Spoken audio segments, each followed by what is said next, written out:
हाँ profit before tax दिया हुआ है। हाँ सर। ओके, तो कितने सालों का है? 1 2 उनका 1 2 3 4 5। ठीक है यहाँ तक? ठीक है क्या यहाँ तक बेटा? ठीक है, 5 सालों का दिया हुआ है। हाँ सर। ओके बेटा, आंसरेबल रहते जाओ। 1 2 3 4 5। ठीक है, 5 सालों का प्रॉफिट बिफोर टैक्स क्या हुआ हमें दिया हुआ है।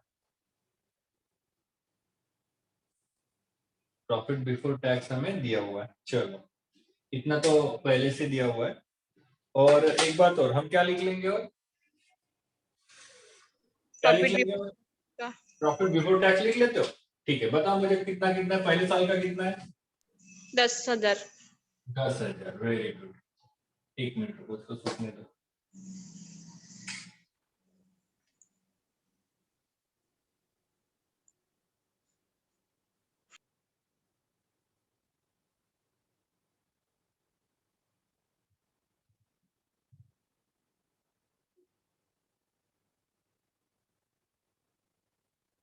कितना है प्रॉफिट? कितना है प्रॉफिट? 10,000। 10,000। Okay good. 11,000। 11,000। 14,000। 15,000। कितना? 15,000। 15,000।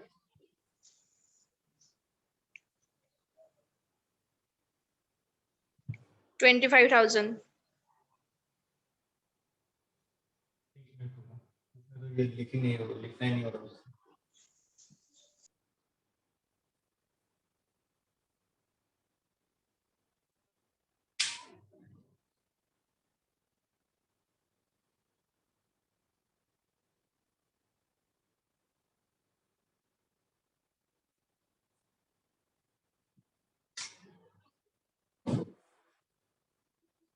$25,000। ठीक है, यहाँ तक दिया हुआ है आपको?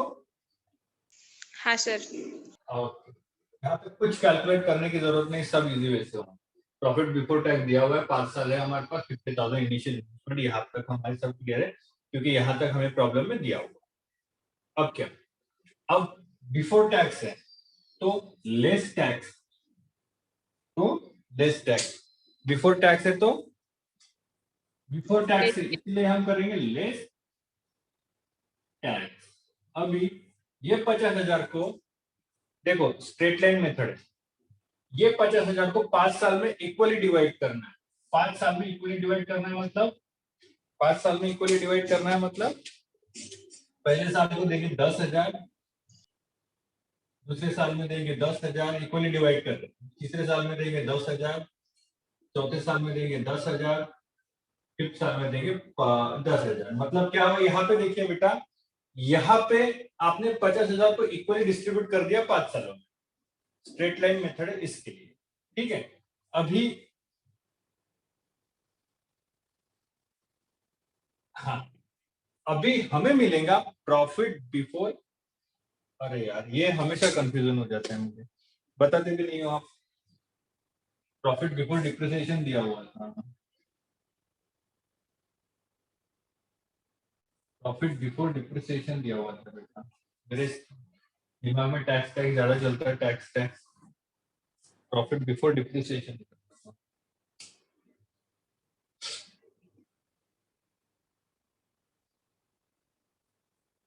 प्रॉफिट बिफोर डिप्रिसिएशन, तो हम डिप्रिसिएशन को माइनस करेंगे।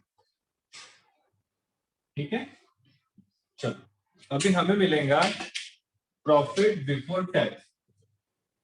प्रॉफिट बिफोर टैक्स क्या मिलेगा हमें? Profit before tax.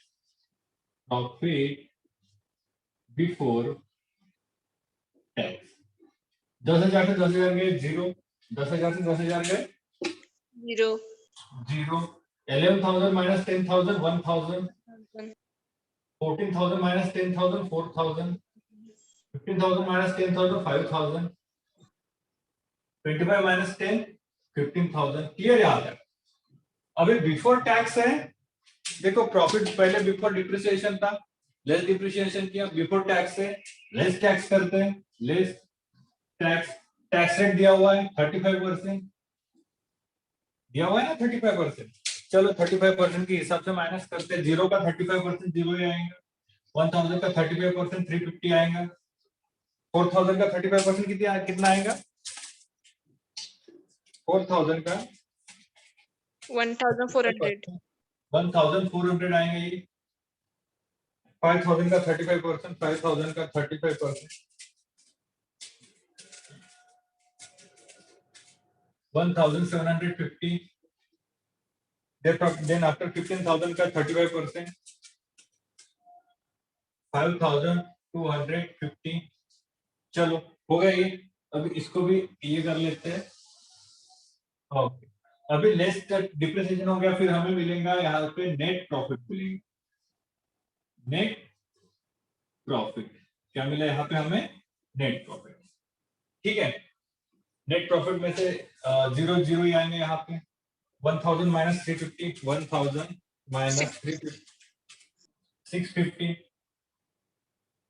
4000 माइनस 1400,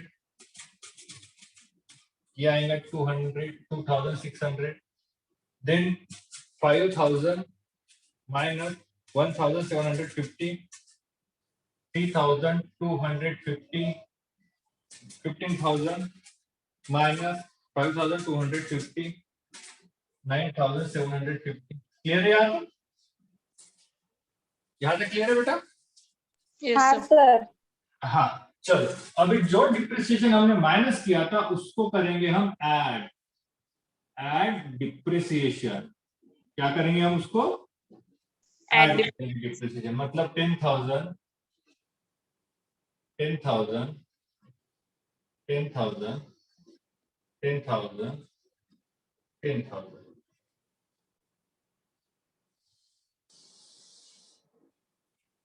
ये आ जाएगा आपका कैश इनफ्लो। क्या होगा ये? Cash inflow. तो ये तो 0 प्लस 10,000 10,000 आएगा, then 10,650 10,650, then 12,600, then 13,250, then 19,750। Clear है यहाँ तक? ठीक है ना? ये आपके क्या है सब? ये आपके क्या है? कैश इनफ्लो है। Include. क्या है ये? Cash inflow. अभी क्या करना है, यहाँ पे लिखना है ईयर, ओके, और यहाँ पे लिखना है आपको कैश इनफ्लो। इनफ्लो सबसे पहले 0 1 2 3 4 5। इन्वेस्टमेंट कितना था इनिशियल? 50,000. 50,000 यहाँ पे लिखना है। कैश इनफ्लो में पहले ईयर में हमें कितना मिला है? 10,000। कैश इनफ्लो में दूसरे साल में हमें कितना मिला? 10,650। 10,650। तीसरे साल कितना मिला? 12,600। चौथे साल कितना मिला है? 13,250। और फोर्थ ईयर कितना मिला है? 19,750। राइट, कैश फ्लो लिख लिया, 50,000 हमने लगाए। यहाँ पे ऐसे ये करना, ब्रैकेट करना, लेस जो कोई भी वैल्यू आप कर रहे हो ब्रैकेट करना।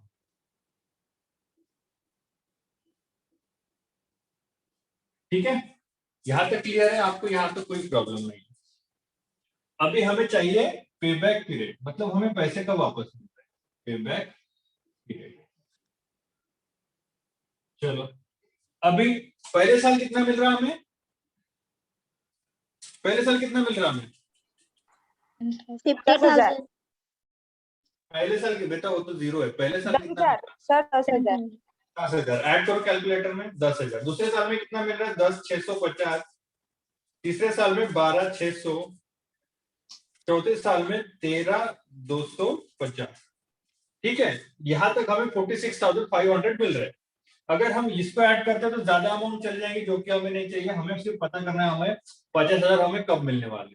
तो ठीक है, यहाँ तक हमें कितने मिले, चौथे साल तक हमें कितना मिला, 4 ईयर तक हमें कितना मिला, 46,500। कितना मिला, 46,500। कितना मिला, 46,500 कौन से ईयर में मिला, 5th ईयर में।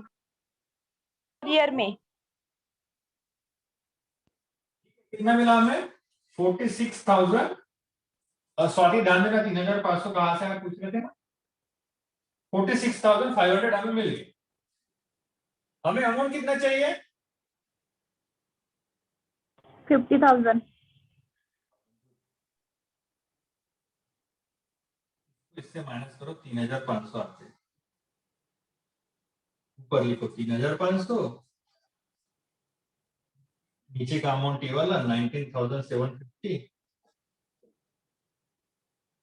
प्लस इसका डिवाइड करो, 3,500 डिवाइड बाय 19,750, 0.18, मतलब आपका आएगा 0.18 years. Is your answer, is your answer. बहुत इजी है। सर लास्ट आंसर क्या है?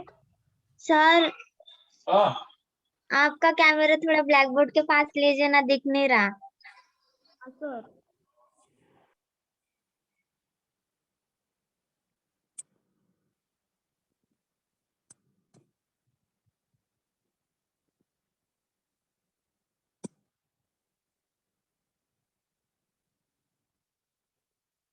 अभी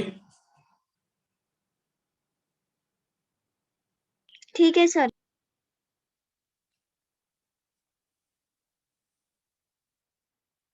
हल्का ही प्रॉब्लम है बेटा।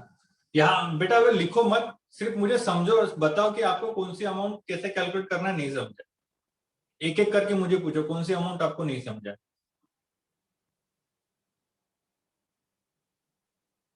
स्वाति, स्वाति, सर? हाँ सर। आप पूछ रहे थे मुझे 3,500 कहाँ से आए, पूछ हाँ रहे थे ना। सर। हाँ। एक बार वो ध्यान दो, 3,500 कहाँ से आए? पैसे कितने चाहिए हमें, 50,000, राइट। कितने चाहिए हमें पैसे, 50,000। मिल कितने रहे हैं, 46,500। बचे 3,500, जो यहाँ पे लिखना है, इसको डिवाइड ये वैल्यू से करना है। समझा? हाँ सर। और किसको कौन सी वैल्यू नहीं समझी?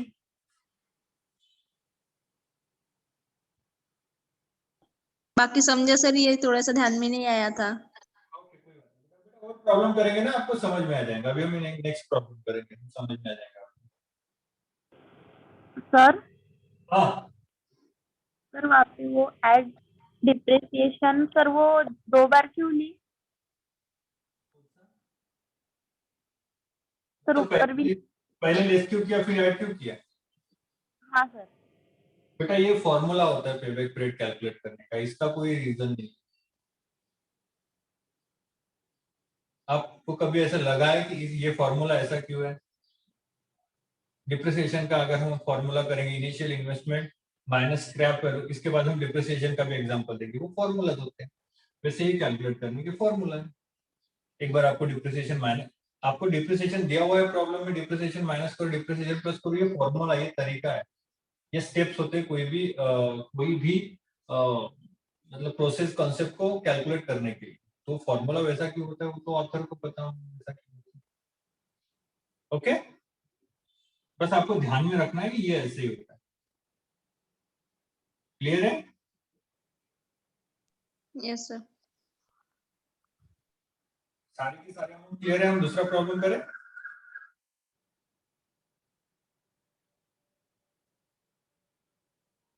बेटा हम दूसरा प्रॉब्लम करें।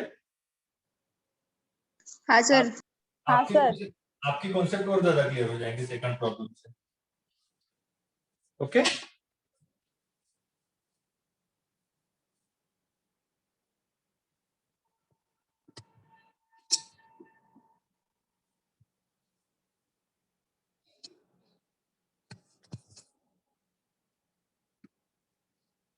मेरी आवाज आ रही है ना?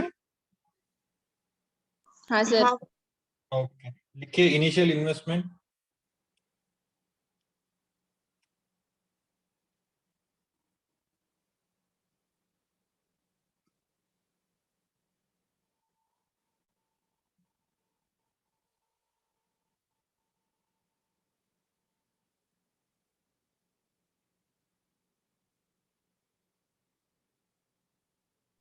सर इनिशियल सेकंड है ना?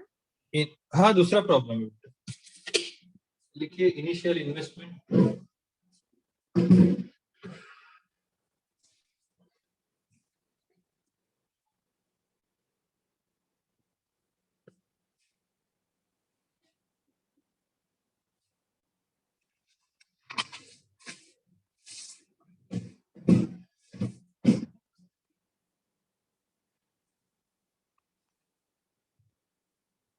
₹1,00,000.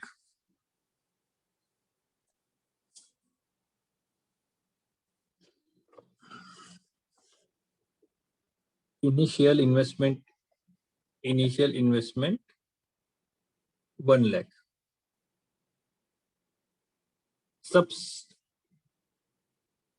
Subsequent cash inflow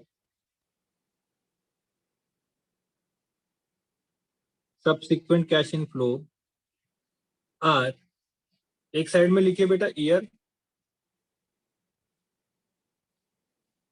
और एक साइड में लिखिए profit before tax, profit before depreciation, जैसे हमने लास्ट एग्जांपल में लिखा था। ईयर में लिखिए 1 2 नीचे एक के नीचे 3 4 5, 1 के सामने लिखिए 20,000। सर बोलिए स्टार्टिंग से बताइए। बेटा ईयर और प्रॉफिट, जैसे हमने लास्ट प्रॉब्लम में लिखा था उस तरीके से लिखिए ईयर सर और इनफ्लो आर के बाद क्या है? सब्सिक्वेंट कैश इनफ्लो है ना, वो हो गया।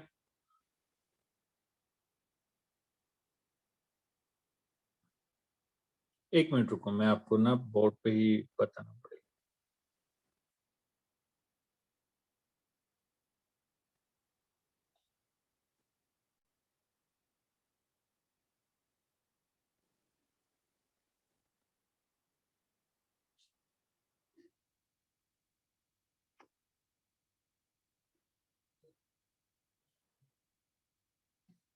और बेटा इनिशियल इन्वेस्टमेंट के बाद टैक्स रेट लिख लो 50%।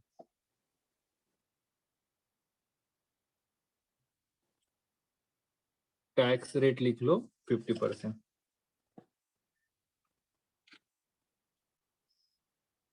टैक्स रेट कितना है तो? 50%। सर कुछ समझे ही नहीं।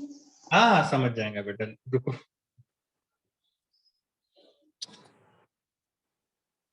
समझ जाएगा, डोंट वरी।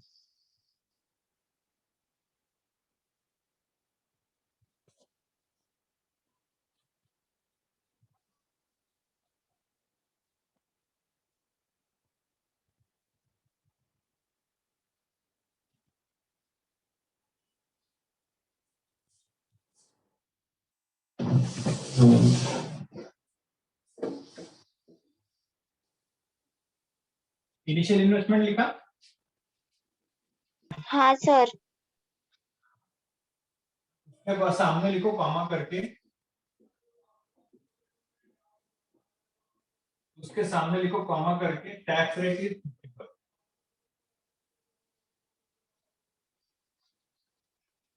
टैक्स रेट लिखो 50%। वो लिख लिया? हाँ। टैक्स रेट लिख लिया? देन लिखो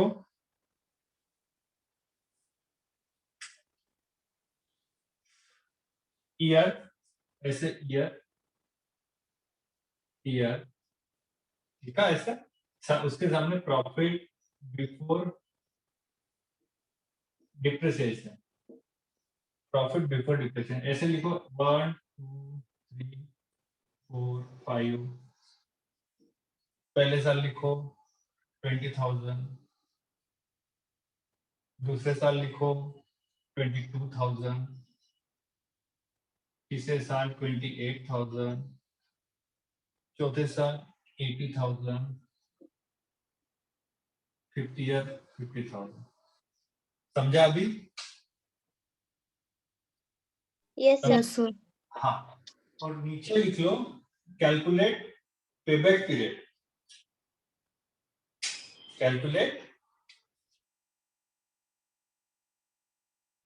पेबैक पीरियड।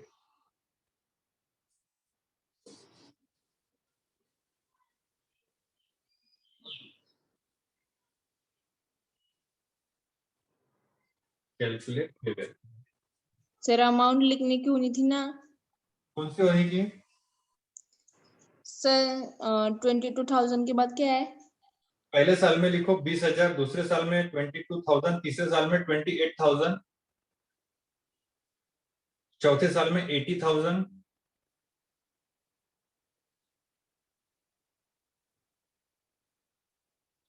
और पांचवें साल में 50,000।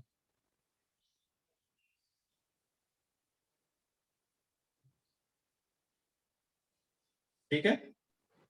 सर 80 Yes, है sir. या 18 है? क्या? 80 है या 18 है?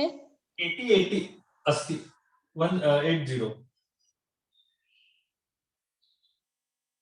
और 5th ईयर में 50,000।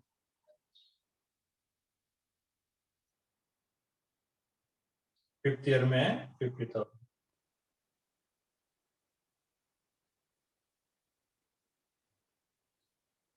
हो गया बेटा?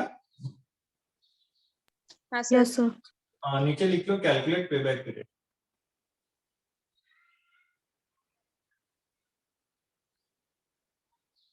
Calculate payback.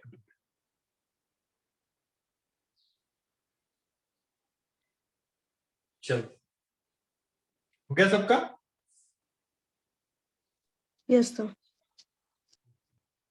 हाँ सर। पहले सबसे पहले हमें चाहिए first initial investment. Initial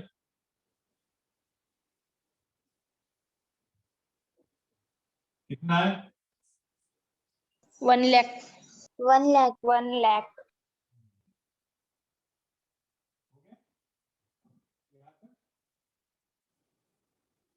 1 lakh. ठीक है। सेकंड हमें चाहिए सब्सिक्वेंट कैश डिप्रेशन। कैश इनको चाहिए। ठीक है? हमें दिया हुआ है profit before depreciation. Profit before depreciation. Profit before depreciation. अभी देखो ईयर है हमारे पास 1 2 3 4 5। चलो बताओ मुझे प्रॉफिट बिफोर डिप्रिसिएशन बताओ। फर्स्ट ईयर में कितना है? 20,000। 22,000। 28,000। 80,000। 50,000। जहां तक हमारे प्रॉब्लम में दिया हुआ है इसलिए यहाँ तो कुछ सॉल्व करने की जरूरत नहीं। बिफोर डिप्रिसिएशन इसलिए लेस डिप्रिसिएशन। लेस डिप्रिसिएशन वहां पे हमने 50,000 को 5 सालों में डिवाइड किया था। यहाँ पे 1 लाख को 5 साल में अगर डिवाइड करते तो हर साल में आते 20,000।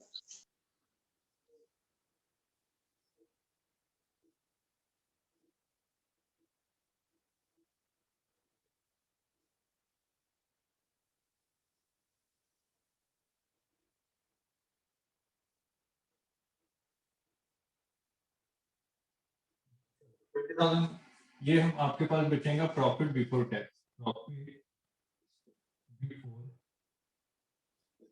टैक्स ये आएगा 0, ये आएगा 2,000, ये आएगा 8,000, ये आएगा 50,000, सॉरी 40,000, ये आएगा 60,000, ये आएगा 30,000। ठीक है? क्लियर है यहाँ तक? यहाँ तक क्लियर है ना? हाँ सर। ओके। बिफोर टैक्स इसलिए टैक्स माइनस करो, लेस टैक्स। रेट कितना है? 50%।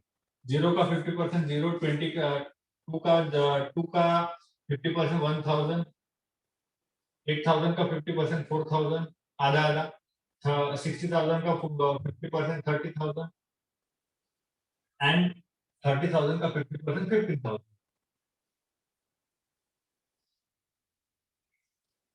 ये आएगा आपका नेट, ये आएगा आपका नेट प्रॉफिट। 0 में से 0, 1000, 4000, 8 में से 4000 गए, 4000 में से 30,000, यहाँ पे 15,000।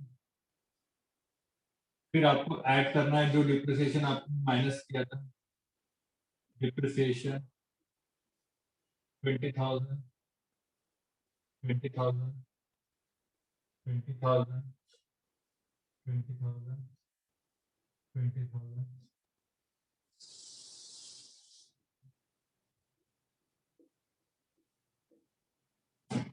ठीक है, ये आएगा आपका नेट कैश फ्लो 20,000, 21,000, 24,000, 50,000, ये आएगा 35,000। हो गया कैलकुलेट। यहाँ तक कुछ नहीं करना, यहाँ पे लिखना है ईयर, यहाँ पे लिखना है प्रॉफिट, नेट कैश फ्लो या कैश इनफ्लो। 0, 1, 2, 3, 4, 5। 0 में आएगा 1 लाख, 1 लाख हमने इन्वेस्ट किया था पहले साल में, हमें मिला 20,000। सेकंड ईयर में हमें मिला 21,000। थर्ड ईयर में हमें मिला 24,000। ठीक है, फोर्थ ईयर में हमें मिला 50,000। फिफ्थ ईयर में हमें मिला 35,000। 35,000 क्लियर हो गया। यहाँ तक हमें कोई प्रॉब्लम नहीं। फिर देखते पे बैक पीरियड कैलकुलेट करते हैं। पे बैक पीरियड पहले साल हमें मिल रहा है 20,000, पहले साल हमें मिल रहा है 20,000। सेकंड ईयर में हमें मिल रहा है 21,000। थर्ड ईयर में हमें मिल रहा है 24,000। अभी भी 1 लाख क्लियर नहीं। फिर मिल रहा है हमें 50,000। हाँ, अभी 1,15 हो। ठीक है, तो हमें चौथे साल तक 1,15,000 रुपए। तो फिर अभी हमें करना पड़ेगा 20,000 प्लस 21,000 प्लस 24,000। ठीक है, 65,000। 60 यहाँ तक हमें 65,000 मिले। यहाँ तक हमें कितने मिल रहे? 65, मतलब यहाँ पे आएगा 3। यहाँ तक हमें मिले 65,000। अभी 65,000 मिल गया हमें। ठीक है, अभी ये दोनों की टोटल करो। 50,000 प्लस 35,000, 85,000. 85,000 माइनस 65,000 मतलब 20,000। कितना आएगा? 20,000। ठीक है, नीचे आएगा 20,000 और ऊपर आएगा, ऊपर हमें कौन सी वैल्यू चाहिए? ऊपर हमें चाहिए 20,000। एक मिनट रुको बेटा। 20,000 plus 21,000 plus 24,000, 65 1 lakh minus 65, 1 lakh minus 65 साढ़े 35,000। फिर आएगा आपको 3 year plus 35,000 divided by 20,000, 35,000 divided by 20,000। ठीक है,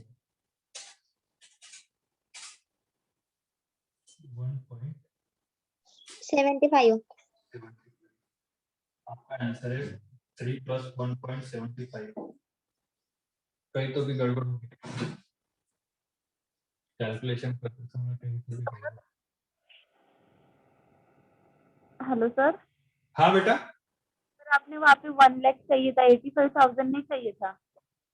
1 कहाँ? लाख में 5,000 माइनस होते हैं sir. Initial investment. Initial investment sir वहाँ पे 85,000 नहीं चाहिए, 1 लाख चाहिए। वही। हाँ सर। यहाँ पे ना, यहाँ पे ना, वाप हाँ सर।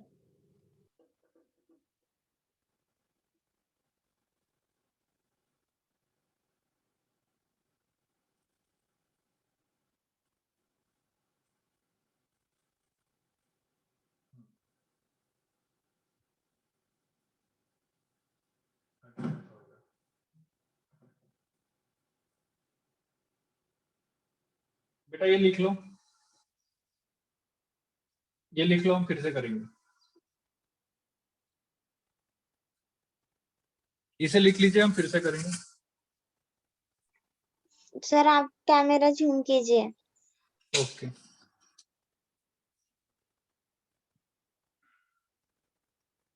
इससे ज्यादा नहीं होगा बेटा।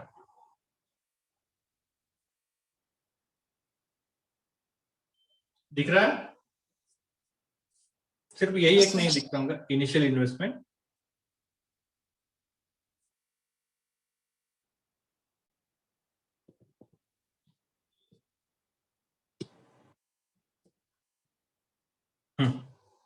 लिख लो, मैं बाद में फिर से समझाता हूँ।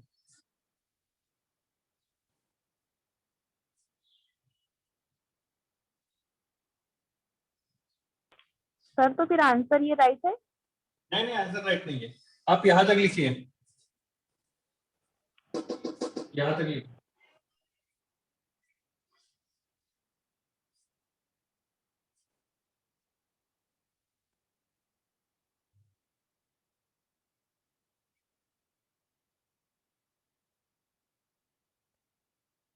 सर दिख नहीं रहा। क्या नहीं दिख रहा है? पूछो मुझसे। दिख रहा अभी।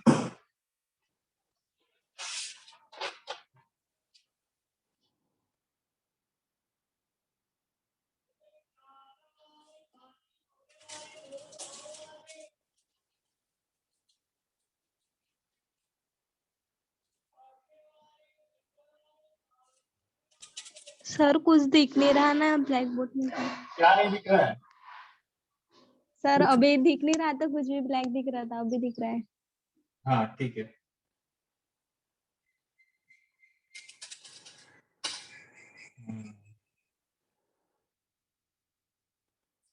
बेटा हमारा सब कुछ बराबर है, हमारा सब कुछ बराबर है, सिर्फ एक ही जगह पे हम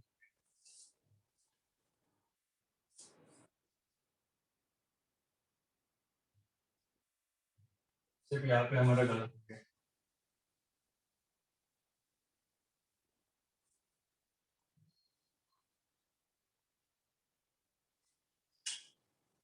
ध्यान दो, ईयर हमारा बराबर, इन दोनों की टोटल यहाँ लिखो, इन दोनों की टोटल मतलब 85,000, 85,000 और 1 लाख माइनस 65,000।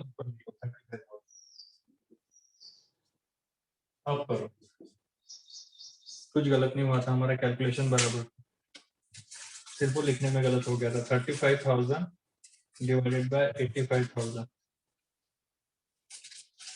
0.41, 0.41 मतलब 3.44 ईयर। कुछ गलत नहीं हुआ था हमारा, सिर्फ ये दोनों की टोटल नीचे लेनी थी और जो 1 लाख रुपए से पैसा बचता है हमारा वो ऊपर देना था।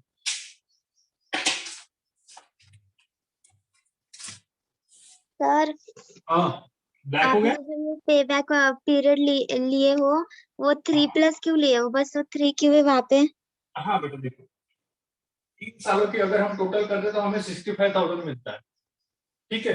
बट इनकेस अगर हम 4th ईयर की प्लस करते हैं तो 1 लाख से ज्यादा जाता है, जो हमें नहीं चाहिए। हमें 1 लाख से क्या चाहिए, 1 लाख तक ही पैसे चाहिए, 1 लाख से ज्यादा नहीं चाहिए, इसलिए हमने 3 ले लिया। यहाँ तक हमें 65,000 मिल गए। अगर ये लेते तो क्या होता है, 1 लाख से ज्यादा जाता है जो कि हमें नहीं चाहिए, इसलिए हमने यहाँ तक कितना ले लिया, 65,000 मिल गए। मतलब 3 सालों को हमें 65,000 मिलने वाले। चौथा साल अगर हम ऐड करते तो 1 लाख से ज्यादा जाते हैं जो कि हमें नहीं चाहिए, इसलिए हमने क्या लिया, 3 साल लिख लिए। अभी हमारे पास पैसे कितने बाकी है, आने के बाकी है। 65,000 तो मिल गए 1 लाख में से, 35,000 आने के बाकी है, इसलिए 35,000 डिवाइडेड बाय इन दोनों की टोटल। इनिशियली इन्वेस्टमेंट जितना 1 लाख दिया है तो उतनी टोटल आनी चाहिए। हाँ, उतनी टोटल आनी, पैसे हमें उतने वापस चाहिए। 3 साल तक हमें कितना मिल रहा है, पैसा की मिल रहा है ना। अगर हम हाँ। 4 साल, हम कैलकुलेट क्या कर रहे हैं बेटा, थियोरेटिकल में मैंने आपको समझाया था, हमने जो पैसा इन्वेस्ट किया है वो पैसा हमें कब वापस मिलेगा, वो पैसा हमें कब वापस मिलेगा। यहाँ तक 65,000 ही मिल रहा है, बट यहाँ भी जाते 1 लाख से ज्यादा जाते, जो कि हमें नहीं चाहिए, इसलिए हम 65,000 तक रुक जाएंगे, राइट। फिर 1 लाख यहाँ तक 65,000 मिलने के बाद 3 ईयर यहाँ पे लिख लेंगे। अभी 1 लाख में से 65,000 मिल गए, 35 मिलने के, 35 मिलने के बाद इन दोनों की टोटल क्या आपको मंथ भी मिल जाते हैं।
Sir, 35,000 divided by 65,000 0.53 आता है।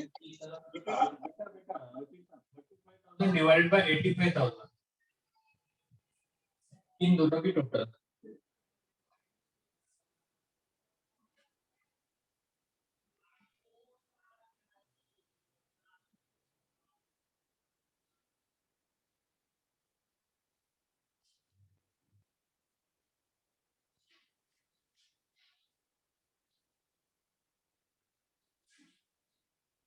हो गया?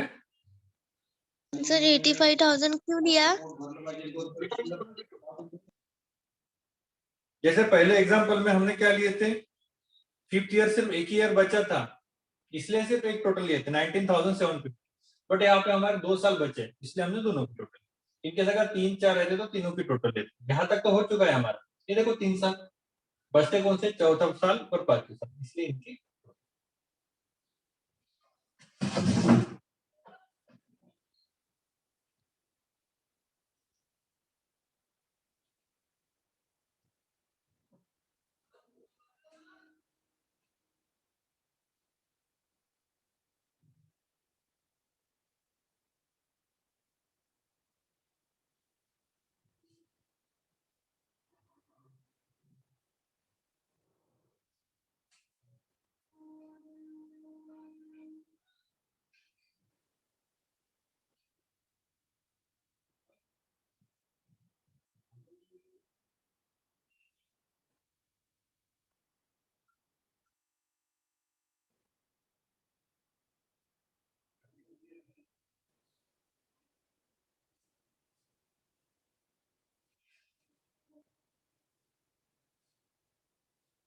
ठीक है बेटा।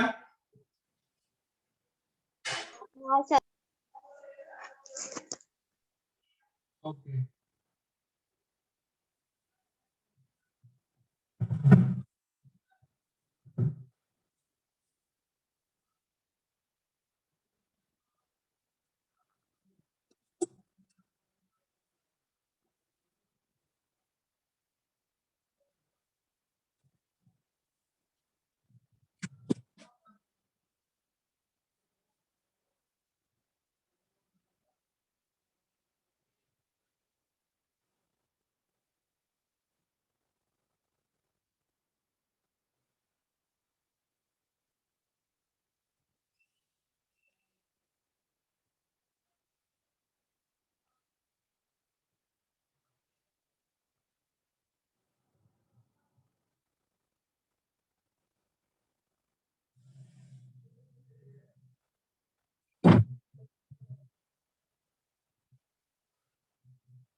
A project requires sir problem है तीसरा हाँ। वाला। हाँ, ये project requires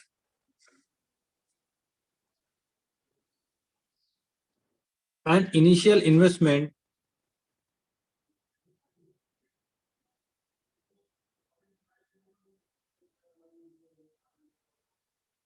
$20,000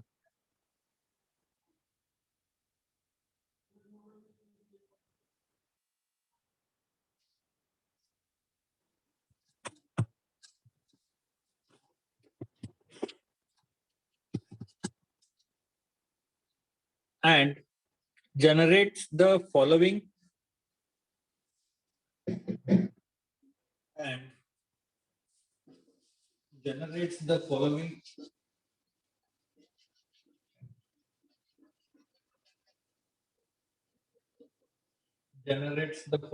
cash flow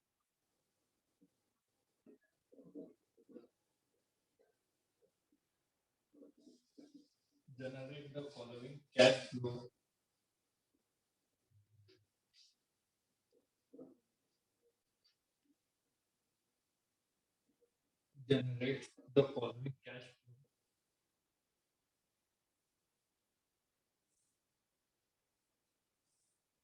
generates the following cash flow for 5 years. For 5 years. बेटा ध्यान दो, अभी आप सब लोग ध्यान दो।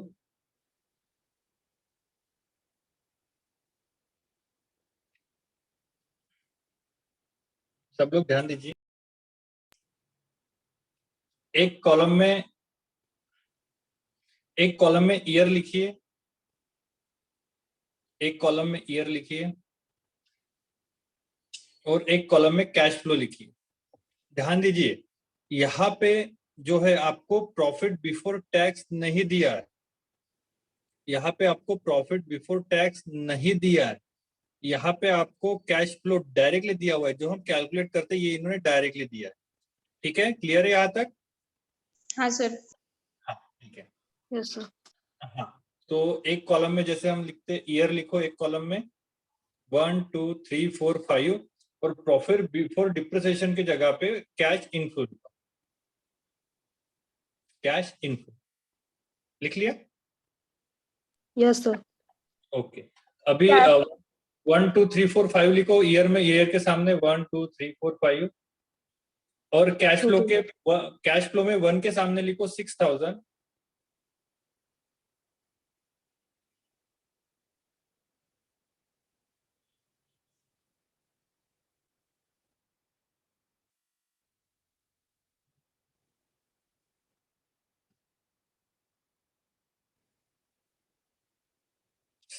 then 8,000,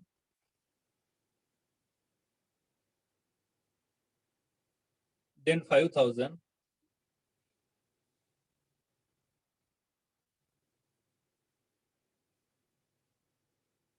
then 4,000, then 4,000।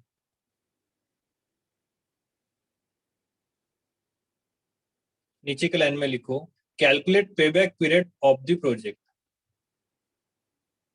Calculate payback period of the project.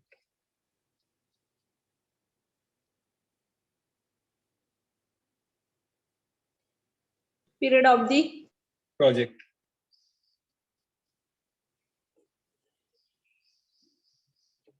हो गया? हाँ सर। हाँ सर। Yes sir.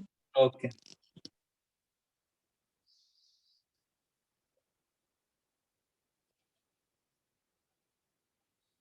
बेटा नेक्स्ट लेक्चर में आप जब आओगे ना हाँ सर। तो जो इसके पहले ये प्रॉब्लम मैं समझा के बताऊंगा आपको कैसे सॉल्व करना है। इसके पहले जो हमने 2 प्रॉब्लम किए ना, हाँ सर। उसको 2-3 बार अपने बुक में अच्छे से कर लीजिए। Okay sir. ठीक है, सर प्रैक्टिस। हाँ बोलिए। सर कैश के बाद क्या है? 6,000, 8,000? 1000, 8000, 5000। नहीं सर, कैश के बाजू में क्या है? इनफ्लो ऐसा कुछ तो था ना? कैश इनफ्लो था ना बेटा, कैश फ्लो। फ्लो की इनफ्लो?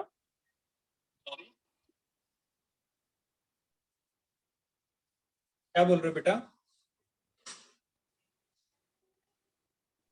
सर हमने ईयर लिखे 1, 2, 3, 4, 5। तो कैश फ्लो कैश फ्लो लिखिए, कैश इनफ्लो लिखिए, इट्स ओके। यस। ठीक है। हाँ सर। ठीक है बेटा, थैंक यू सर। आप प्रैक्टिस करिए 2-3 बार उसकी, फिर नेक्स्ट लेक्चर में ये भी करेंगे और वो भी करेंगे। Okay. Yes sir. Yes sir. Thank you sir. Thank you sir.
आ गए क्या?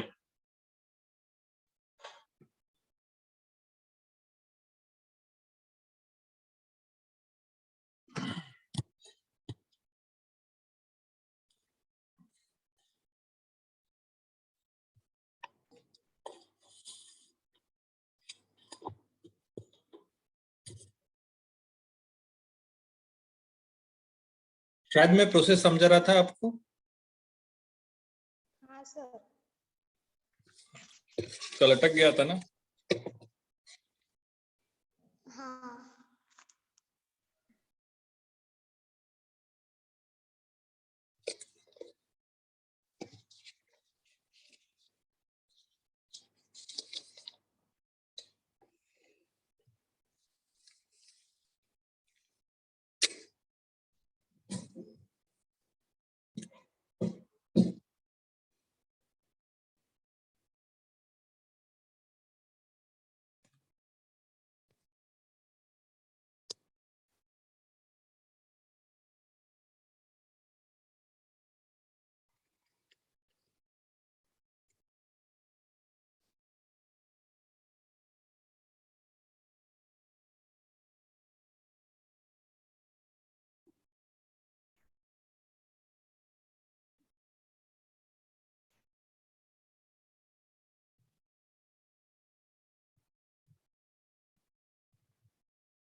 पॉइंट बराबर है?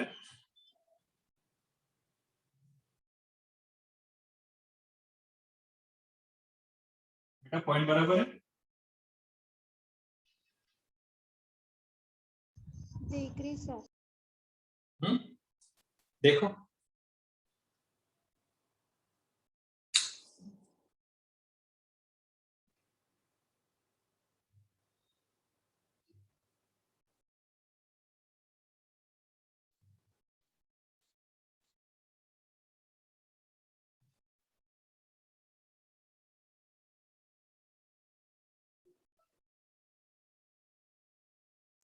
हाँ सर बरोबर आहे. So, talent management process. First of all, specify what skill you need. सबसे पहले तो पता करिए कि किस तरीके के दोनों पर्सपेक्टिव में हम यहाँ पे देखें, दोनों पर्सपेक्टिव में हम यहाँ पे है. तो कंपनी में जो मशीनरी है उसको प्रोसेसिंग में लाने के लिए जो स्किलफुल एम्प्लॉय चाहिए वो कंपनी हायर करेगी. सबसे पहले कंपनी को लेके सोचते हैं, देन एम्प्लॉय. ओके, सबसे पहले मैं दिख रहा हूं ना, कैमरे का बाहर तो नहीं चला गया? नहीं सर दिख रहे हैं. हाँ ठीक है. सबसे पहले कंपनी के बारे में सोचो. कंपनी में एक मशीन आई है. कंपनी में क्या हुई है? एक मशीन आई है. उस मशीन को रन करने के लिए एक स्पेसिफिक स्किलफुल पर्सन चाहिए. तो हमें क्या करना पड़ेगा? हमें वो एम्प्लॉय को ढूंढना पड़ेगा जो हमारे मशीनरी को ऑपरेट करने का स्किल जिस एम्प्लॉय में होगा उसको क्या करना पड़ेगा? हमें हायर करना पड़ेगा. मतलब हायर द स्किलफुल पर्सन. अगर स्किलफुल पर्सन भी हायर नहीं कर सकते तो क्वालिफाइड पर्सन को हायर करो. ट्रेनिंग के बाद हम उसको स्किलफुल बना लेंगे. दोनों के, कंपनी के और एम्प्लॉय के. कंपनी को क्या चाहिए? कंपनी को बस ये चाहिए जो नई टेक्नोलॉजी मार्केट में आई है उस टेक्नोलॉजी की मशीनरी हमारे कंपनी में हमने खरीदी है, तो उस मशीन को रन करने के लिए स्किलफुल क्या चाहिए? हमें एम्प्लॉय चाहिए, स्किलफुल एम्प्लॉय चाहिए. अगर स्किलफुल नहीं है तो एटलीस्ट क्वालिफाइड एम्प्लॉय चाहिए कि उस क्वालिफाइड एम्प्लॉय को हम क्या कर पाएंगे? ट्रेनिंग देके स्किलफुल बना सकते. ये हो गया कंपनी का. अब एम्प्लॉय की बात करते हैं. एम्प्लॉय, मैंने आपको कल ही बताया था, if a candidate having a skill in IT sector और कंप्यूटर स्किल, अगर कोई बंदा है जिसको कंप्यूटर स्किल आती है या फिर ऐसा कोई बंदा है जो आईटी में एमबीए इन आईटी कर चुका है, तो वो क्या करेगा? आईटी फील्ड में काम करेगा ना. अगर उसको अपने टैलेंट को आजमाना है, अगर वो चाहता है कि उसका करियर आगे और बढ़े, तो आईटी वाला बंदा आईटी में ही जाएगा. इसीलिए यहाँ पे भी स्किल चाहिए होती है कंपनी में कोई भी जॉब परफॉर्म करने के लिए, और एम्प्लॉय में भी स्किल चाहिए होती है. एम्प्लॉय में भी स्किल चाहिए. विदाउट स्किलफुल एम्प्लॉय को कोई लेता नहीं. ज्यादा से ज्यादा हायर कर लेगा, गलती से हायर हो जाऊंगे आप, बट ज्यादा दिनों तो कोई रखेगा नहीं. इसलिए अगर स्किल की हम बात करते हैं तो यहाँ पे एम्प्लॉय और कंपनी दोनों के लिए स्किल बहुत ज्यादा जरूरत है. स्पेसिफाई, और उनको स्पेसिफाई करना पड़ता है. ऑब्वियसली रिक्रूटमेंट करने से पहले कंपनी को क्या करना पड़ेगा? रिक्रूटमेंट करने से पहले कंपनी को बताना पड़ेगा कि ये नई टेक्नोलॉजी की कंपनी की मशीनरी हमारे कंपनी ने ली है, ये टेक्नोलॉजी की मशीनरी हमारी कंपनी ने ली है, तो उसको रन करने के लिए हमें स्पेसिफिकली ये स्किल आईटी वाला बंदा चाहिए. ओके, देन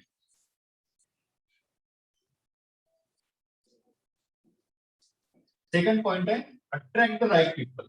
मैंने कल ही आपको बताया था, अट्रैक्ट द राइट पीपल. यहाँ पे दो एडवर्टाइज, द हिंदू एंड सकाळ का नाम पर पेपर है. अट्रैक्ट द राइट पीपल कैसे होगा? अगर ये सिटी में चलता है ज्यादा और ये रूरल में चलता है. ओके, आपको वेल क्वालिफाइड बंदे चाहिए, तो आपको क्या करना पड़ेगा? आपको सिटी के पेपर में अप्लाई करना पड़ेगा. आपको सिटी के पेपर में एडवर्टाइजमेंट करनी पड़ेगी. रूरल के पेपर में एडवर्टाइजमेंट करके आपको कैंडिडेट, राइट. जब हम रिक्रूटमेंट के बारे में सोचते हैं तो अगर हम राइट प्लेटफॉर्म पे रिक्रूटमेंट की एडवर्टाइजमेंट नहीं करेंगे तो हमारे पास राइट कैंडिडेट नहीं आ सकते. रिक्रूटमेंट ही हम इसलिए करते हैं कि we want that right people will apply in our company. Recruitment ही हम इसलिए करते हैं कि हम चाहते हैं कि राइट पीपल, राइट कैंडिडेट हमारी कंपनी में हमारे जॉब के लिए क्या करें? अप्लाई करें. यही हम सोचते हैं. तो अगर हमें सिटी में लोग चाहिए तो हम द हिंदू में अप्लाई करेंगे या फिर सोशल मीडिया प्लेटफॉर्म पे करेंगे, क्योंकि हमको पता है सोशल मीडिया में सिटी के लोग सोशल मीडिया पे ज्यादा रहते हैं. हम द हिंदू के साथ एडवर्टाइजमेंट करेंगे. बट हमें कोई ऐसे बंदे चाहिए जो हमें रूरल में मिल सकते हैं. जेएसडब्ल्यू में काम करने के लिए मैंने आपको बोला था साउथ से रूरल के लोग ज्यादा है. तो क्या करेंगे हम? सकाल में देंगे क्योंकि ये रूरल में ज्यादा सर्कुलेट होता है, ये रूरल में ज्यादा सर्कुलेट होता है। तो ये राइट का अट्रैक्ट द राइट पीपल, ये भी देखो आफ्टर ऑल हमें टैलेंट मैनेजमेंट चाहिए, हमें टैलेंट चाहिए हमारे कंपनी के, हमारे कंपनी के लिए हमें बेस्ट एम्प्लॉय चाहिए। तो क्या करना पड़ेगा, हमें राइट प्लेटफॉर्म पे क्या करना पड़ेगा, उनके एडवर्टाइजमेंट करनी पड़ेगी, राइट। अगर हमें रूरल के लोग चाहिए और हम सिटी के न्यूज़पेपर में दे रहे हैं तो हमें राइट काइंड ऑफ पीपल मिल ही नहीं पाएंगे। मिल पाएंगे क्या? नहीं। इसीलिए रिक्रूटमेंट जब कभी भी हम करेंगे, कोई भी कंपनी टैलेंट के लिए कभी भी रिक्रूटमेंट करेंगे, तो वो सिर्फ इतना सोचेंगे कि जैसे कैंडिडेट उसको चाहिए, जैसे वेल क्वालिफाइड कैंडिडेट उसको चाहिए, उस तरीके से एनर्जेटिक कैंडिडेट उसको चाहिए, तो उस तरीके से राइट प्लेटफॉर्म पे एडवर्टाइजमेंट करना हर कंपनी का क्या होता है, काम होता है। Then organise the work. Organise the work मतलब give right people right job, give right people right job। Organise the work मतलब क्या होता है, मशीन ए, मशीन बी, दो तरीके के एम्प्लॉय, राम श्याम। क्या है, दो तरीके के एम्प्लॉय हमारे पास है, राम और श्याम, मशीन ए और बी। ऑर्गेनाइज द वर्क बोलता हूं, हमने राम को भी ट्रेनिंग दी, हमने श्याम को भी ट्रेनिंग दी। राम मशीन ए चलाना अच्छे से सीख गया, श्याम मशीन बी चलाना अच्छे से सीख गया। इसके बारे में सोचते हैं। Organise the work, putting right people into right time, into right work, putting right people right time and right task. Organise work मतलब क्या होता है, सही बंदे को सही जगह पे सही वक्त पे लगाना, मतलब होता है ऑर्गेनाइज वर्क।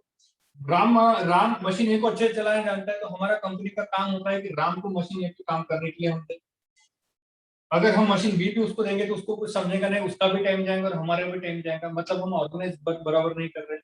अगर श्याम है, अगर शाम को मशीन भी अच्छे से चलाना आता है, बट उसको मशीन दे रहे तो वो अच्छे से काम नहीं करेगा, टाइम उसका भी जाएगा, टाइम हमारा भी जाएगा, मतलब हम ऑर्गेनाइज वर्क नहीं कर पा रहे। हम वर्क को अच्छी तरीके से ऑर्गेनाइज कर रहे हैं, जो बताता है राइट पीपल राइट टाइम पे राइट प्लेस पे होना चाहिए, ऑर्गेनाइज द वर्क। अगर हमें क्या करना पड़ेगा, हमने दोनों को ट्रेनिंग दी है, हमें पता चल गया राम मशीन अच्छे से चलाता है और श्याम मशीन भी अच्छे से चलाता है, तो उनको ए और बी को बी मशीनरी अलॉट करना काम करने के लिए। इससे क्या होगा, वो मैक्सिमम एफर्ट दे पाएंगे। इससे क्या होगा, वो मैक्सिमम एफर्ट दे पाएंगे जो कंपनी को चाहिए। कंपनी को चाहिए कि कोई भी एम्प्लॉय कंपनी के लिए एक बेस्ट, अपना बेस्ट दे। अगर वो काम मशीन ए चलाना अच्छे से जानता है तो वो मशीन ए चलाने के लिए अपना पूरा एफर्ट दे पाएगा, क्योंकि वो मशीन ए को अच्छे से चलाना जानता है। This is called organized work.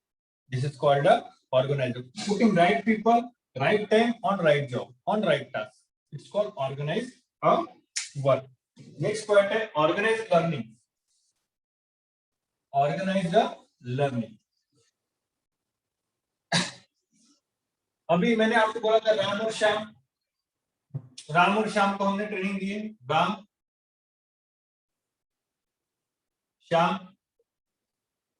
को ट्रेनिंग दी है, हमने ट्रेनिंग दी है, दोनों को ट्रेनिंग दी है, दोनों को ट्रेनिंग दी है। बताया मैंने, इसको ए मशीन चलाने आता है, इसको बी मशीन चलाने आता है।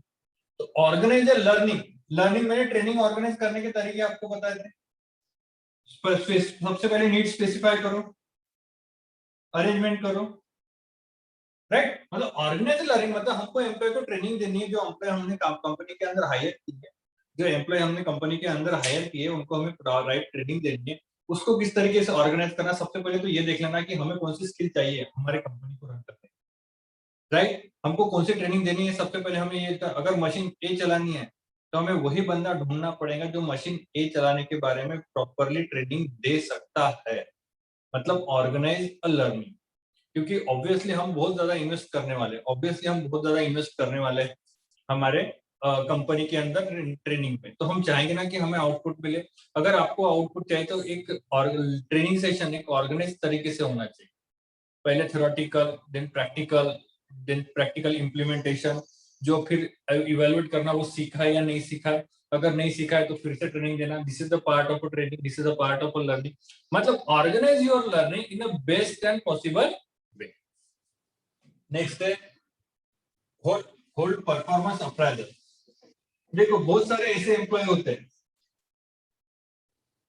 बहुत सारे ऐसे एम्प्लॉय होते हैं जो 2-3 साल काम करने के बाद क्या करते हैं, अपने परफॉर्मेंस अप्राइजल का वेट करते हैं. वो वेट करते करते वो क्या करते हैं, बहुत अच्छा एफर्ट देते हैं. बहुत सारे 2 साल हो गए, 2 साल रवि को और कवि को 2 ईयर हो गए. दोनों परफॉर्मेंस अप्राइजल का क्या कर रहे हैं, वेट कर रहे हैं और अपना 100% दे रहे हैं. तो कंपनी का एक काम बनता है कि परफॉर्मेंस अप्राइजल राइट टाइम पे होल्ड करके रखे ताकि ये दोनों लोग अपना और एफर्ट दें. ऑब्वियसली कंपनी एफर्ट चाहती है. कंपनी क्या चाहती है, कंपनी क्या चाहती है, एफर्ट चाहती है आपसे.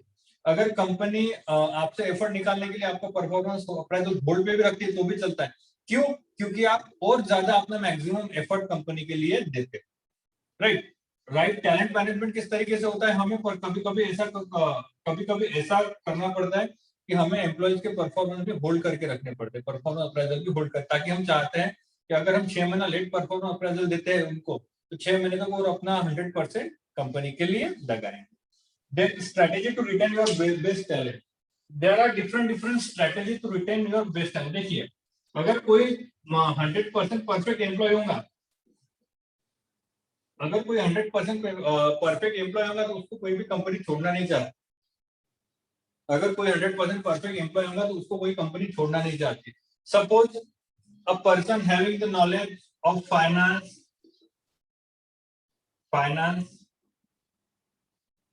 person having a knowledge HR, person having a knowledge operation, person having a knowledge sales, marketing. अगर आपको एक ही बंदा मिल रहा है जो चारों डिपार्टमेंट के काम देख सकता है तो आप 4 लोगों को क्यों हायर करोगे, आप किसी एक बंदे को हायर करोगे ना, पर्सन ए जो चारों काम कर सकता है.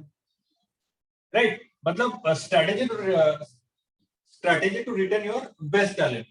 एक ऐसा बंदा है आपके पास जो आपके चारों काम को परफॉर्म कर सकता है, तो आप इसको कंपनी के अंदर रिटेन करना मतलब संभाल के रखना.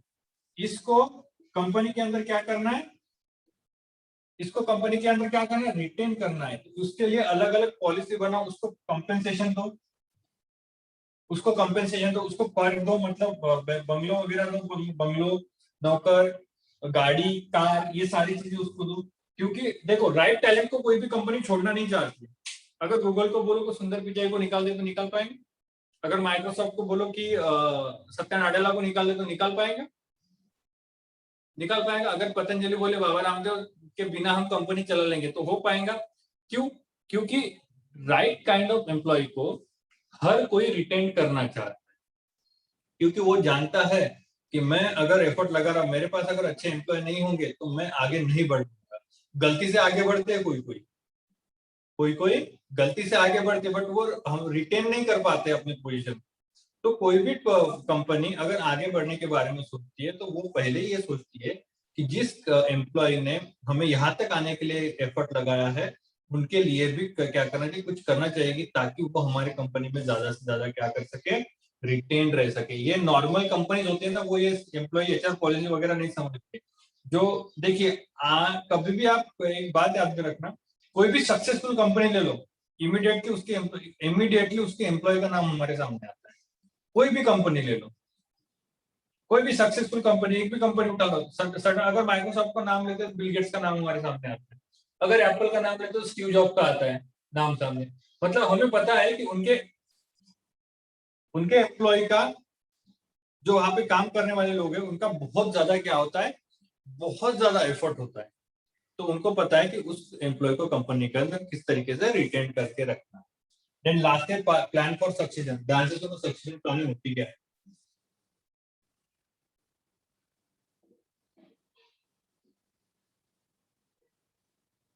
ध्यान से सुनो, सक्सेशन प्लानिंग होती क्या है. सक्सेशन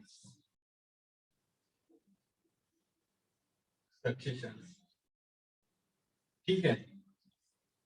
पर्सन ए 58 इयर्स तक आपकी कंपनी में काम कर गया, 58 ईयर्स तक काम कर गया। अभी आपको पता है कि 6 महीने के बाद वो रिटायर होने वाला है। प्राइवेट जॉब के बारे में कर रहा हूँ, प्राइवेट में रिटायर नहीं होते जल्दी जल्दी। 58 हो गया, आपको पता है वो रिटायर 6 महीने पहले आपको पता जाएगा इसको 58 होने वाले, 6 महीने बाद ये निकल जाएगा। सो कंपनी क्या करती है, कंपनी इसके पोजीशन जो 6 साल बाद रिटायर 6 महीने बाद रिटायर होने वाला है, इसके पोजीशन को फुलफिल करने वाला पर्सन भी कैंडिडेट पहले ही देख लेती है। What is succession? क्या करते हैं कंपनी पहले, मतलब एक 6 महीने बाद रिटायर होने वाला है तो एक ही जगह लेने के लिए कोई चाहिए ना, इसे 6 महीने पहले से ही पर्सन बी को पर्सन ए के साथ ट्रेनिंग देने के लिए रखा जाता है, ताकि पर्सन ए जाने के बाद कंपनी का लॉस ना हो। क्या बोला मैंने? सक्सेशन प्लानिंग मतलब क्या होता है, हमें पता है 6 महीने बाद, हमें पता है कि 6 महीने बाद हमारे कंपनी में एक एम्प्लॉयर जो रिटायर होने वाले है, क्या उन्हें 6 महीने बाद रिटायर होने वाला है, क्योंकि रिटायरमेंट की एज रहती है। तो प्राइवेट में भी कोई कोई कंपनी रखती है रिटायरमेंट की एज। तो उससे क्या होगा,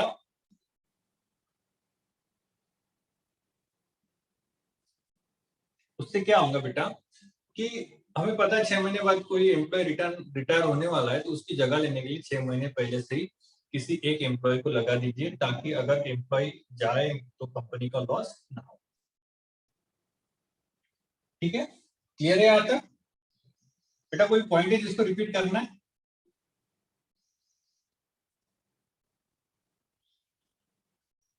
कोई पॉइंट है जिसे रिपीट करना है? Organisation learning. Organise learning.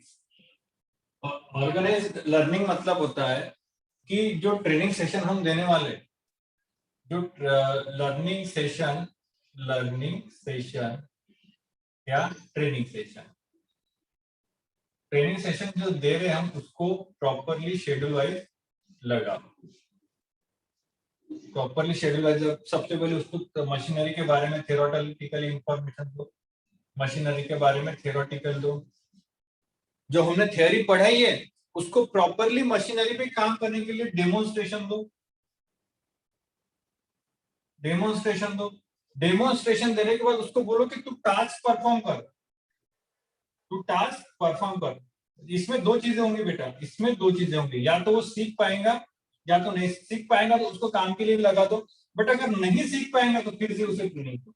मतलब organise a learning session in a well defined manner. मतलब हम चाहते हैं कि हमने जो लर्निंग सेशन या ट्रेनिंग सेशन ऑर्गेनाइज किया है एम्प्लॉय के लिए, वो एक प्रॉपर सीक्वेंस के हिसाब से चले, ताकि हमें ज्यादा से ज्यादा उसका क्या मिल पाए, आउटपुट मिल पाए। ठीक है,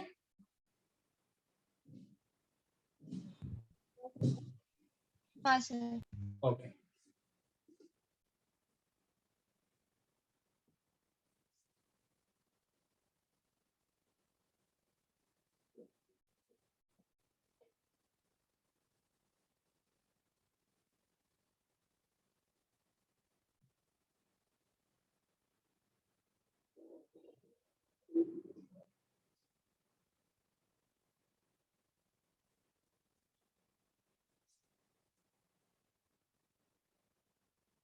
ओके बेटा,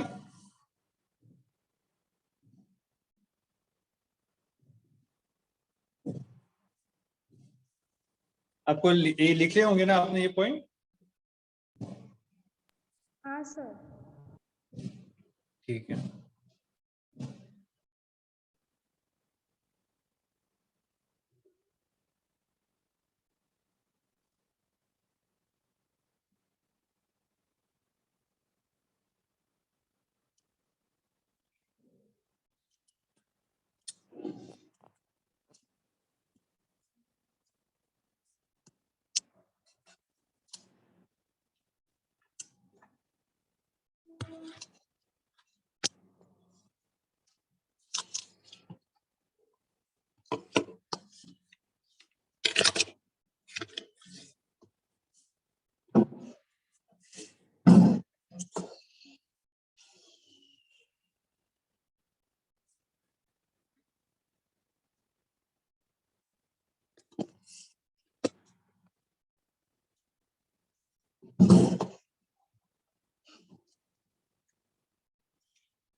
तो बेटा हम रिटेल भी स्टार्ट करेंगे अगले लेक्चर से, या करते हैं?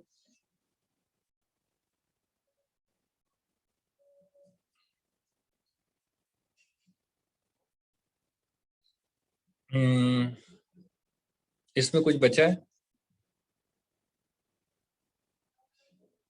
नहीं सर।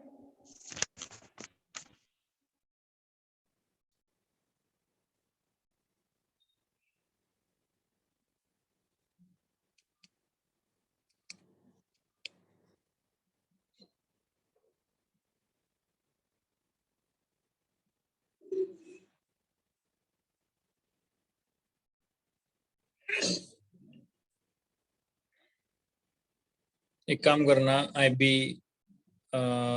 इसके पहले कौन सा, IHRM और स्ट्रेट टैलेंट, इन तीनों के बारे में पढ़ लो।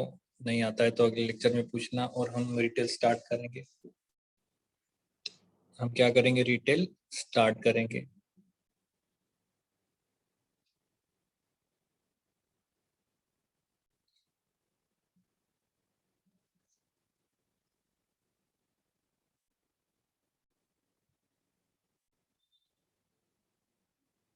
ओके। हाँ सर। अभी अभी अभी अभी अभी अभी अभी सिलेबस तो हो गए हमारे।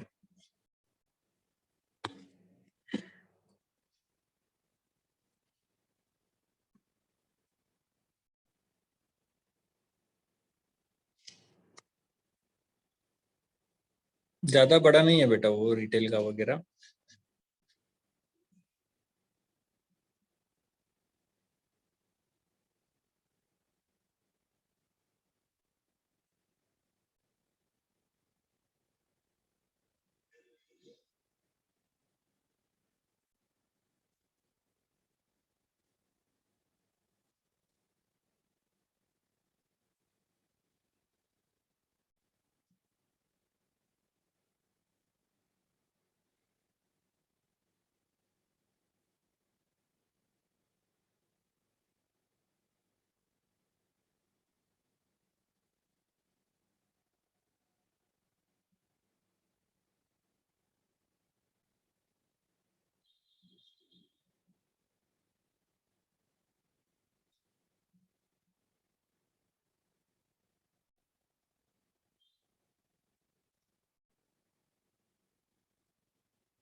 अच्छा, कोई कॉन्सेप्ट आपको नहीं समझे हो ये 3 सब्जेक्ट में से?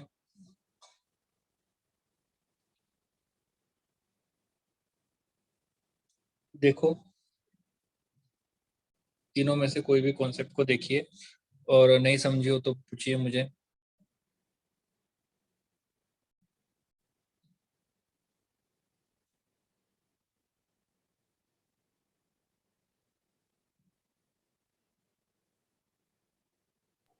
सर हाँ, वो इंटरनेशनल HRM का फर्स्ट मॉड्यूल है ना, ग्लोबलाइजेशन, वो समझा के दो ना। Okay. International HRM,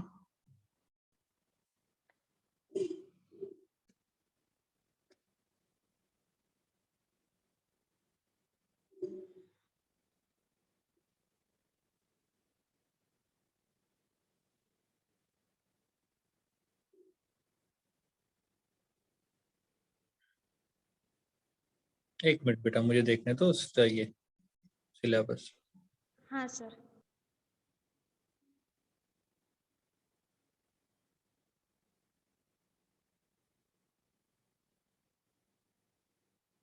international business का क्या समझाना है?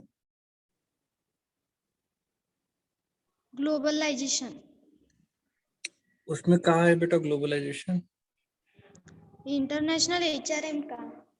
ओके ओके ओके ओके, एक मिनट।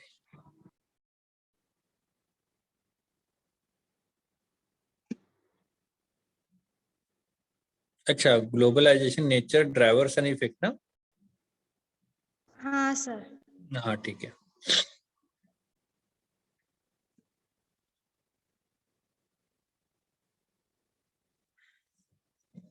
बेटा बोर्ड पे समझाता हूँ ताकि आपको अच्छे समझ में आए।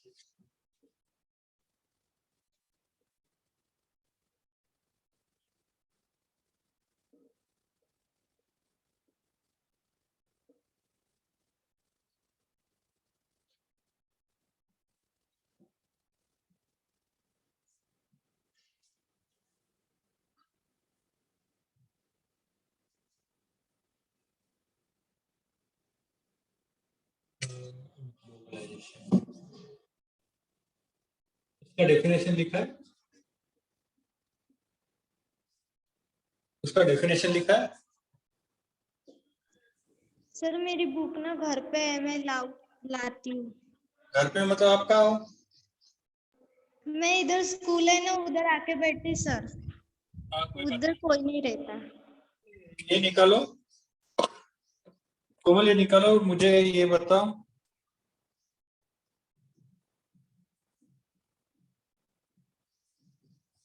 कोमल मुझे बता। ग्लोबलाइजेशन एक मिनट मैं बोल लगा रहा हूँ मैं।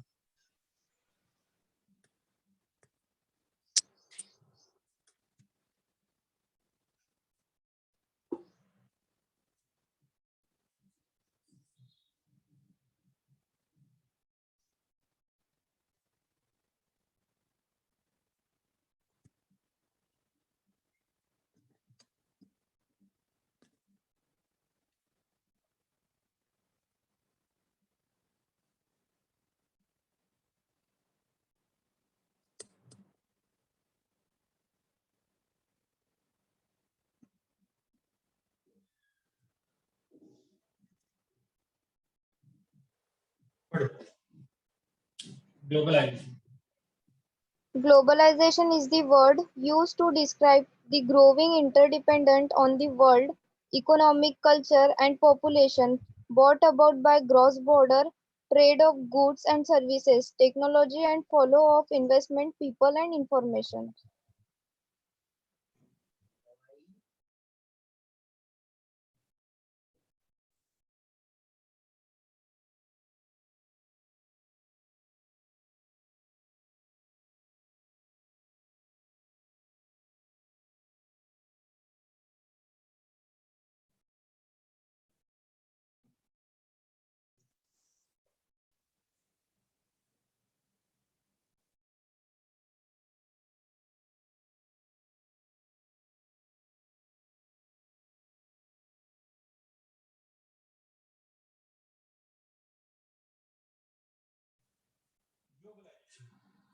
क्या होता है ग्लोबलाइजेशन? ग्लोबलाइजेशन मतलब होता है world's different market comes under the single market.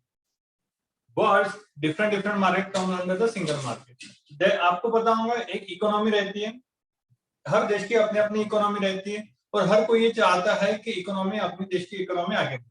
किसी ने ये कहा है कि वर्ल्ड वॉर 3 अगर होता है तो इकोनॉमी के लिए होगा, इकोनॉमी इतनी ज्यादा इम्पोर्टेंट। अब एक ग्लोबलाइजेशन क्या है? ग्लोबलाइजेशन मतलब doing business in the international way. हमें बिजनेस तो करना है, हमें हमारे कंपनी में बिजनेस करना है, बट हमारे बिजनेस डोमेस्टिक नहीं होना चाहिए। हमारा बिजनेस कैसा होना चाहिए? इंटीग्रेट लेवल का होना चाहिए। मतलब दुनिया में कोई भी कोने में बनने वाली प्रोडक्ट किसी और देश के किसी भी कोने में मिल जाए, मतलब single market. We want to form a single market. मतलब जैसे इंडिया का मार्केट है, चाइना का मार्केट है, नेपाल का मार्केट है, अमेरिका का मार्केट है, ऑस्ट्रेलिया का मार्केट है, रशिया का मार्केट है, राइट, कनाडा का मार्केट है, साउथ अफ्रीका का मार्केट है। अलग अलग देशों के अलग अलग मार्केट है। कोई देश में ऐसा होता है, कोई देश में, इंडिया में कोई एक प्रोडक्ट अच्छा बनता है, चाइना में कोई एक प्रोडक्ट अच्छा बनता है, ऑस्ट्रेलिया में कोई एक प्रोडक्ट अच्छा बनता है, अलग अलग देशों में अलग अलग प्रोडक्ट बनते हैं, अलग अलग देशों में अलग अलग प्रोडक्ट बनते हैं। बट ग्लोबलाइजेशन का ये कहना है, अगर आप ग्लोबलाइजेशन के कॉन्सेप्ट को समझना चाहते हो तो ग्लोबलाइजेशन ये कह रहा है कि कोई भी देश का प्रोडक्ट कोई और देश में इजीली अवेलेबल होना, मतलब to comes under the integrated single market. हमें एक सिंगल मार्केट के तौर पे क्या करना है, काम करना है। अभी इंडिया का मार्केट अलग है, अभी इंडिया का मार्केट अलग है, चाइना का मार्केट अलग है, यूएसए का मार्केट अलग है, रशिया का मार्केट अलग है, साउथ अफ्रीका का मार्केट अलग है, ऑस्ट्रेलिया का मार्केट अलग है, 6 मार्केट अलग अलग हो गए। तो ग्लोबलाइजेशन का ये कहना है कि इंडिया में कोई एक प्रोडक्ट अच्छा बनता होगा, इंडिया में कोई एक प्रोडक्ट अच्छा बनता होगा, ऑस्ट्रेलिया में कोई एक प्रोडक्ट अच्छा बनता है, तो आप अलग अलग क्यों चल रहे हो? आप अपने देश की इकोनॉमी के साथ आप इंटीग्रेटेड इकोनॉमी के बारे में सोचो, ताकि एक देश का प्रोडक्ट दूसरे एक देश में क्या हो पाए, बन पाए। अभी IHRM हम बोल रहे हैं कि कल मैंने आपको बोला बेटा कि इंडिया, ऑस्ट्रेलिया, यूएसए मिल के हाइड्रोक्सी क्लोरोक्विन बनाती है। हाइड्रोक्सी स्पेलिंग तो मुझे भी नहीं आएंगी, बहुत टफ है। हाइड्रोक्सी क्लोरोक्विन बनाती है जो कोविड के लिए बहुत ज्यादा कारगर है। तो उनका ही हम अगर इंटीग्रेटेड बिजनेस बना रहे, अगर हम चाहते हैं कि एक दूसरे कंट्री का प्रोडक्ट एक दूसरे देश में मिले, तो हम क्या करेंगे, एक इंटीग्रेटेड कंपनी बनाएंगे।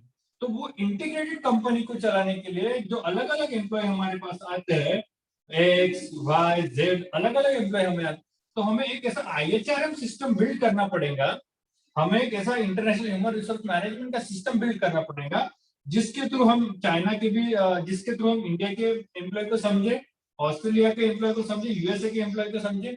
क्योंकि हमें क्या करना है, हमें एक सिंगल ग्लोबलाइज्ड मार्केट बनाना, मतलब दुनिया का मार्केट एक मार्केट होगा। ये जो मार्केट है ये है ग्लोबलाइजेशन, ये जो मार्केट है ये है ग्लोबलाइजेशन, ये जो मार्केट है ये है ग्लोबलाइजेशन।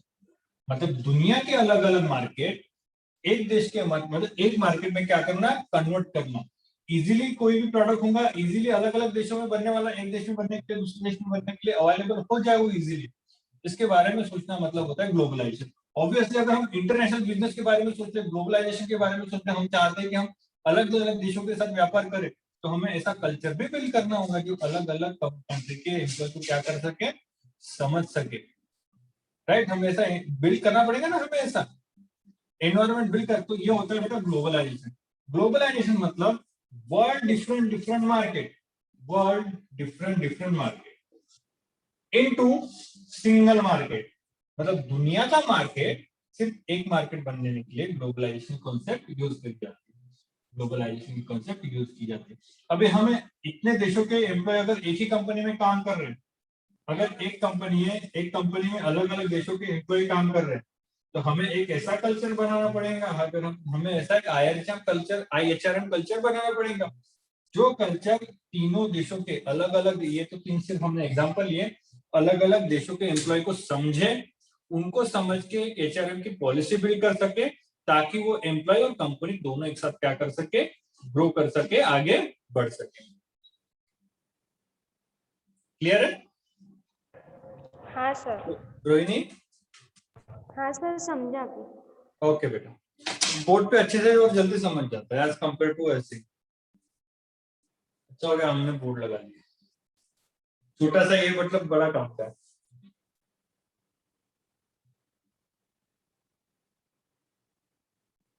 और कोई?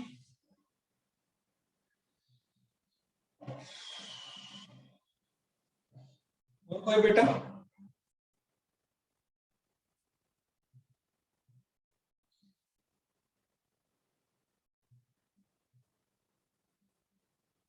बेटा और कोई?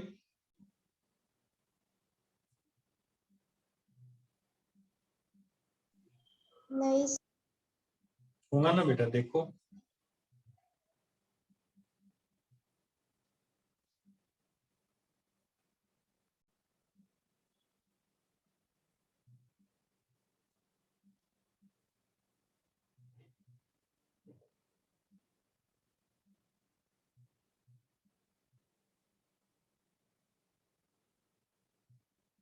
और कोई?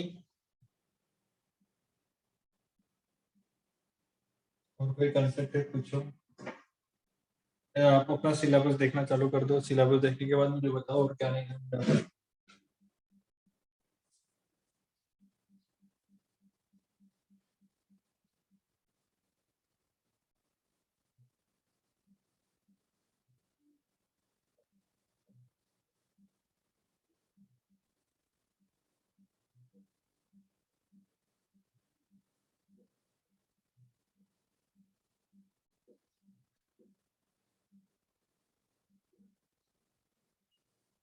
बेटा रीड करो उसे, और कुछ नहीं समझा तो पूछो।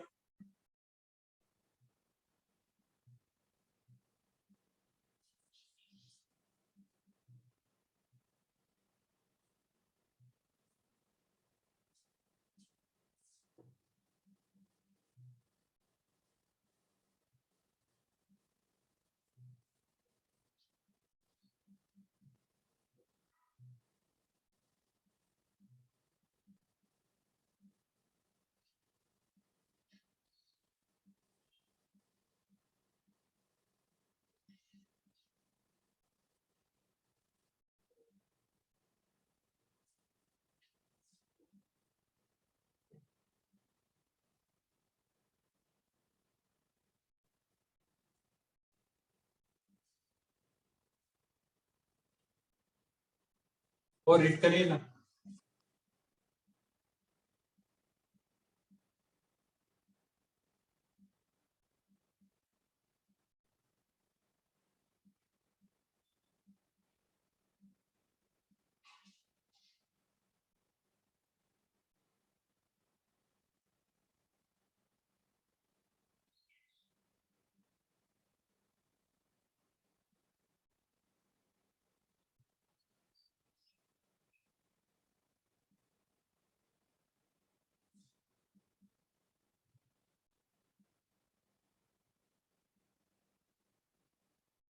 करिए ना बेटा, और पूछिए। और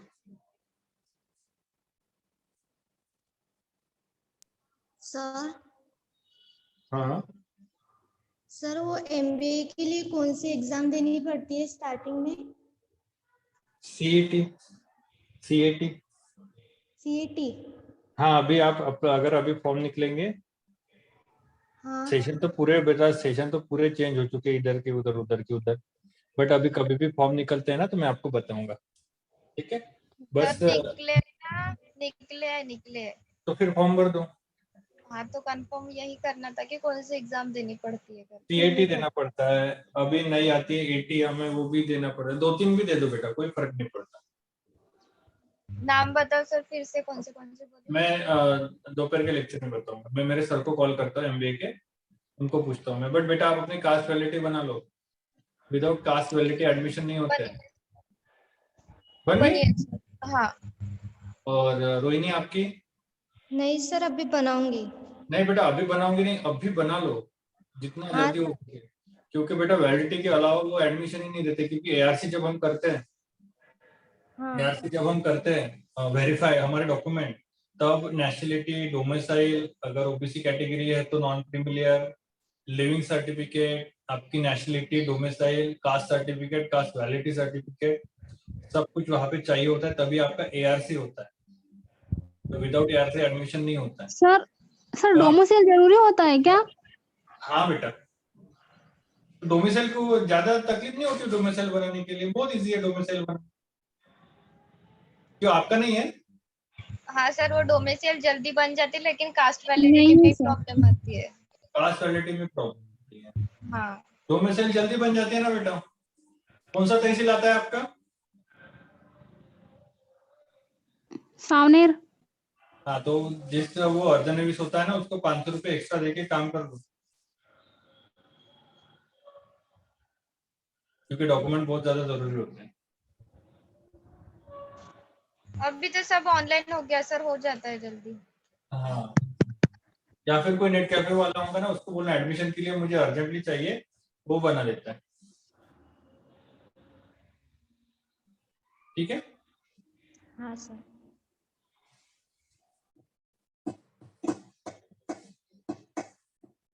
और कुछ बेटा पूछिए। सर आप पूछ के पक्का बताना एमबीए के लिए। कौन से हाँ हाँ, मैं कॉल करूंगा।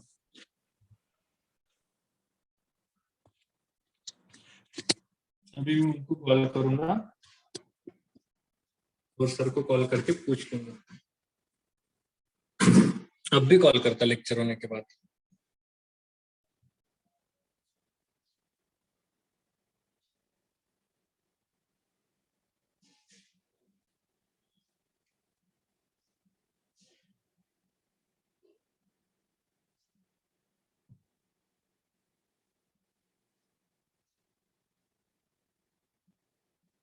और कुछ कॉन्सेप्ट बेटा रोहिणी कौन कौन है क्या कोई? अश्विनी, रोहिणी, कोमल, रीना, रे बाप रे, आज 4 लोग हैं, क्या बात है। तो मुझे बताइए, कोई भी कॉन्सेप्ट पढ़िए, मतलब अगर जो कुछ भी आपको नहीं समझाऊंगा वो पूछिए मुझसे।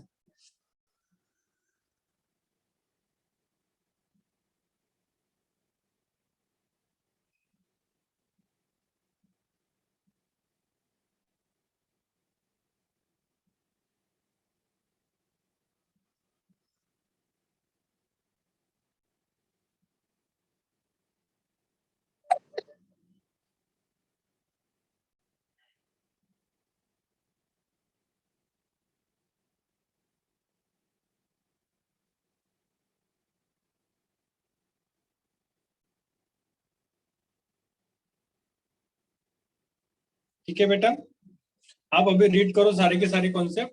नेक्स्ट चैप्टर में हम रिटर्न स्टार्ट करने से पहले मैं आपसे पूछूंगा, उसके बाद रिटर्न स्टार्ट करते हैं। ओके ओके, हाँ सर। ठीक है।